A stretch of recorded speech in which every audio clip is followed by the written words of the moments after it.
बात करते हैं two stroke petrol engine. Two stroke petrol engine क्या होता है? टू स्ट्रोक पेट्रोल इंजन को जो हम स्पार्क इग्निशन इंजन या एसआई इंजन भी कहते हैं। स्पार्क इग्निशन इंजन इसलिए कहा जाता है कि इसमें जो है फ्यूल को बर्न कराने के लिए जो है हम एक स्पार्क प्लग का यूज करते हैं, इसलिए इसे स्पार्क इग्निशन इंजन या शॉर्टकट फॉर्म में एसआई इंजन भी बोला जाता है। और दोस्तों टू स्ट्रोक इसे क्यों बोलते हैं, यानी टू स्ट्रोक पेट्रोल इंजन ही क्यों बोला जाता है? क्योंकि दोस्तों सबसे पहले हम जानते हैं कि स्ट्रोक क्या होता है। स्ट्रोक जो होता है टॉप डेड सेंटर और बॉटम डेड सेंटर आपने सुना ही होगा, यानी पिस्टन का जो है नीचे से ऊपर या ऊपर से नीचे की तरफ आना, यानी पिस्टन का जो है ऊपर नीचे मूव करना ही स्ट्रोक कहलाता है। यानी हमारा पिस्टन जो है पर साइकिल में जितनी बार मूव करेगा उतना ही जो है हम उसे स्ट्रोक साइकिल बोलेंगे। यानी हम इस वाले जो हम आज पढ़ रहे हैं इसमें जो हमें टू स्ट्रोक पेट्रोल इंजन पढ़ना है, तो इसमें जो हमारा पिस्टन है ये ऊपर नीचे यानी 2 बार मूव करेगा, तो इसलिए हम इसे टू स्ट्रोक पेट्रोल इंजन बोलते हैं। सिंपल लैंग्वेज में ये भी कह सकते हैं कि पिस्टन का ऊपर से नीचे, नीचे से ऊपर जाना ही स्ट्रोक कहलाता है। अगर आपको एग्जाम में स्ट्रोक के बारे में पूछा जा सकता है तो सिंपली आपको यही बताना है कि पिस्टन का टॉप डेड सेंटर से बॉटम डेड सेंटर या बॉटम डेड सेंटर से टॉप डेड सेंटर पर जाना ही स्ट्रोक कहलाता है। बात करते हैं सबसे पहले, ये आपको 2 डायग्राम्स दिख रहे होंगे। ये जो हमारा डायग्राम जो है टू स्ट्रोक पेट्रोल इंजन का डायग्राम है, और यहाँ पर आपको दिख रहा होगा स्पार्क प्लग कहते हैं इसे। ये जो है पिस्टन के वो सिलेंडर के जो है ऊपर की तरफ लगा होता है। स्पार्क प्लग का यूज इसलिए किया जाता है कि इसमें जो फ्यूल को बर्न कराने के लिए ही स्पार्क प्लग का यूज किया जाता है। और यहाँ पर आपको दिख रहा होगा ये पूरा जो आपका सिलेंडर कहलाता है, ये पूरी संरचना सिलेंडर कहते हैं इसे। और यहाँ पर जो आपका जो एग्जॉस्ट पोर्ट होता है, और हमारा जो है 4 स्ट्रोक इंजन में जो होता है हम इसे वाल्व बोलते हैं, लेकिन हम 2 स्ट्रोक पेट्रोल इंजन में इसे जो है पोर्ट ही बोला जाता है। और ये जो हमारा होता है इनलेट पोर्ट होता है, इनलेट पोर्ट। और उसके नीचे जो हमारा ये जो पूरा है ये हमारा होता है पिस्टन आप सभी जानते ही होंगे पिस्टन क्या होता है। पिस्टन के नीचे जो है ये आपको लंबी सी रॉड दिख रही है, इसको हम बोलते हैं कनेक्टिंग रॉड। और पिस्टन जो है कनेक्टिंग रोड जो है हमारी किन किन चीजों से जुड़ी होती है, ये पूरी हमारी कनेक्टिंग रोड है। ये कनेक्टिंग रोड हमारी पिस्टन से और एक जो है नीचे क्रैंक से जुड़ी होती है। इस पूरे हिस्से को जो हम बोलते हैं क्रैंक बोलते हैं। और क्रैंक से जो हमारा जो क्रैंक से क्या क्या जुड़ा होता है, क्रैंक से हमारी कनेक्टिंग रोड, और ये जो है हमारी क्रैंक साफ्ट भी हमारी जुड़ी होती है। और क्रैंक शाफ्ट जो है हमारी डायरेक्ट जाकर फ्लाई व्हील से जुड़ी होती है। फ्लाई व्हील हम आगे पढ़ेंगे, उसमें आपको बता दूंगा। अभी तक आप सिर्फ यही जान लीजिए कि जो हमारी क्रैंक शाफ्ट होती है वो हमारी फ्लाई व्हील से जुड़ी होती है। बात करते हैं कनेक्टिंग रोड पिस्टन से और क्रैंक से जुड़ी होती है, और क्रैंक जो होती है क्रैंक शाफ्ट से और कनेक्टिंग रोड से जुड़ी होती है। और इधर जो आपको यहाँ पर एक होता है ट्रांसफर पोर्ट होता है, जो फ्यूल को जो है ट्रांसफर करता है, इसे बोलते हैं ट्रांसफर पोर्ट। और बस इतना ही। अब हम जानते हैं इसकी वर्किंग के बारे में कि टू स्ट्रोक इंजन में जो हमारे क्या क्या वर्किंग प्रोसेस होते हैं। और इसमें जो हमारे सबसे पहले जानते हैं कि हमारे क्या स्ट्रोक होते हैं। हमारे जो होते हैं किसी भी साइकिल को पूरा करने के लिए हमें 4 स्ट्रोक की आवश्यकता होती है, यानी हमें 4 स्ट्रोक पूरे कराने होते हैं, तभी हमारा जो है इंजन जो है पर साइकिल को कंप्लीट करता है। तो पर साइकिल को कंप्लीट करने के लिए सबसे पहले हमारे इनलेट, और दूसरा कंप्रेशन, और तीसरे को हम पावर स्ट्रोक या एक्सपेंशन भी बोलते हैं, पावर या एक्सपेंशन। और चौथा जो हमारा होता है एग्जॉस्ट। ये जब हमारे चारों स्ट्रोक जो पूरे हो जाते हैं तब हमारी जो है एक साइकिल पूरी कंप्लीट हो जाती है, और ये चारों पूरे होने पर हमें जो एक पावर स्ट्रोक मिलता है।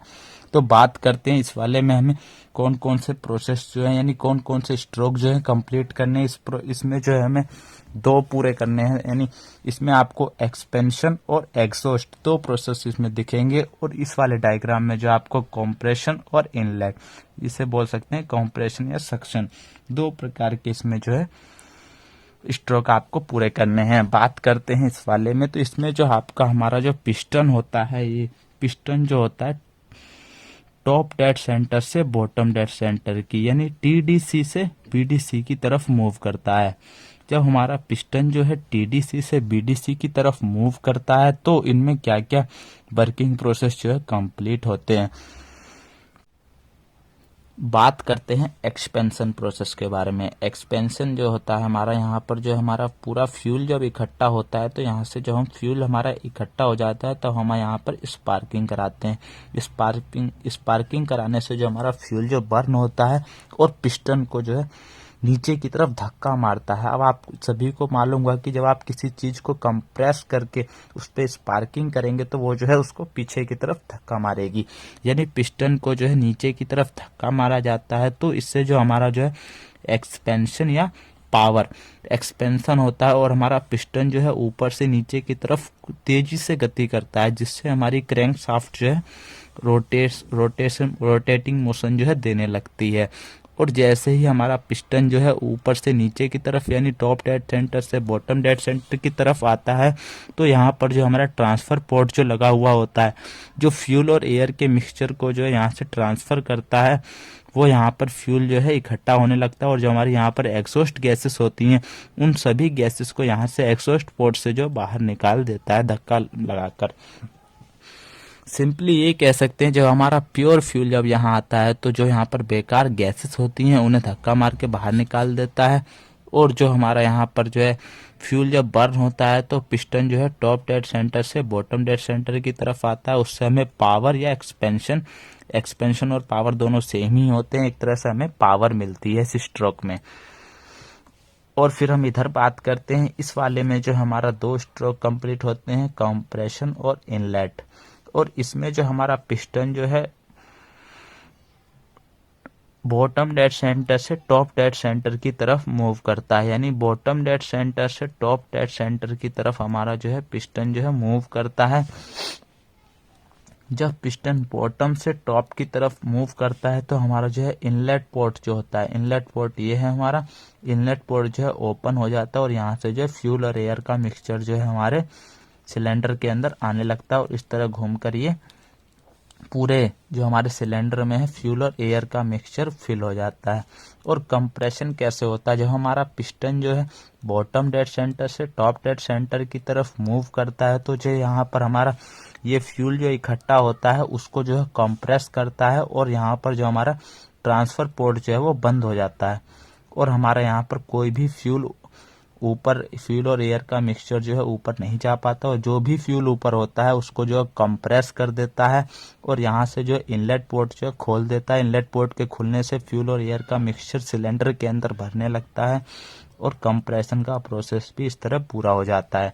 जब हमारी जो है क्रैंक शाफ्ट जो है इस वाले प्रोसेस में 180 डिग्री रोटेट करती है और इस वाले प्रोसेस में 180 डिग्री रोटेट करती है, यानी पर स्ट्रोक में जो हमारा 90 डिग्री का जो है।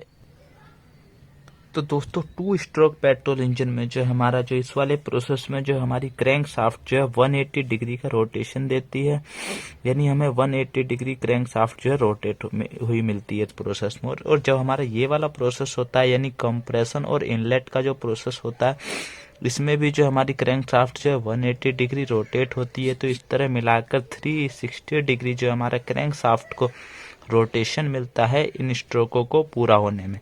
तो जैसे ही दोस्तों 360 डिग्री हमारी क्रैंक शाफ्ट रोटेट होती है तो हमें उससे एक पावर स्ट्रोक मिलता है और पावर स्ट्रोक मिलने से जो हमारे इंजन को जो है एनर्जी मिलती है और हमारा फ्लाई व्हील जो है रोटेट होने लगता है।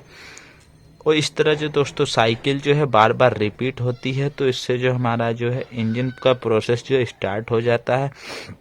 और बात करते हैं 4 स्ट्रोक इंजन में। 4 स्ट्रोक इंजन में जो है दोस्तों हमें जो है क्रैंक शाफ्ट जो है जब हमारी क्रैंक शाफ्ट जो है 2 बार रोटेट करती है, यानी 2 बार 360 डिग्री और 360 डिग्री जब हमारी क्रैंक शाफ्ट 2 बार रोटेट होती है तब हमें एक पावर स्ट्रोक मिलता है।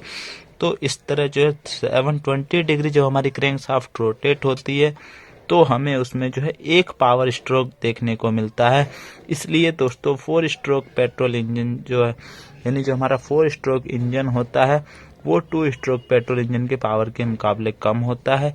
अगर इतना ही रोटेशन हम इसमें 2 स्ट्रोक इंजन में दे तो हमें 2 पावर स्ट्रोक मिलेंगे, और उतना ही रोटेशन हम 4 स्ट्रोक इंजन में दे तो हमें 1 पावर स्ट्रोक मिलेगा। तो दोस्तों ये भी मैं आपको बताना चाहता हूँ लास्ट में एक नोट की तरह। ये सभी लोग वैसे जानते होंगे कि 2 स्ट्रोक इंजन जो है अब हमारे यहाँ यूज नहीं किया जाता है, इसे गवर्नमेंट ने बैन कर दिया है। बैन इसलिए करा है क्योंकि इसमें जो है पॉल्यूशन जो है बहुत ज़्यादा होता था, इसलिए दोस्तों गवर्नमेंट ने इसे बैन कर दिया। तो दोस्तों मैं जानता हूं कि आप सभी इन प्रोसेस को अच्छी तरह समझ गए होंगे। एक बार दोबारा से अच्छी तरह आप इन्हें समझिएगा, और कोई भी दिक्कत आती है तो आप हमें कमेंट कर कर बता सकते हैं, और वीडियो अच्छा लगा हो तो वीडियो को एक लाइक कर सकते हैं। चैनल पर नए हैं तो चैनल को सब्सक्राइब करिएगा। धन्यवाद दोस्तों।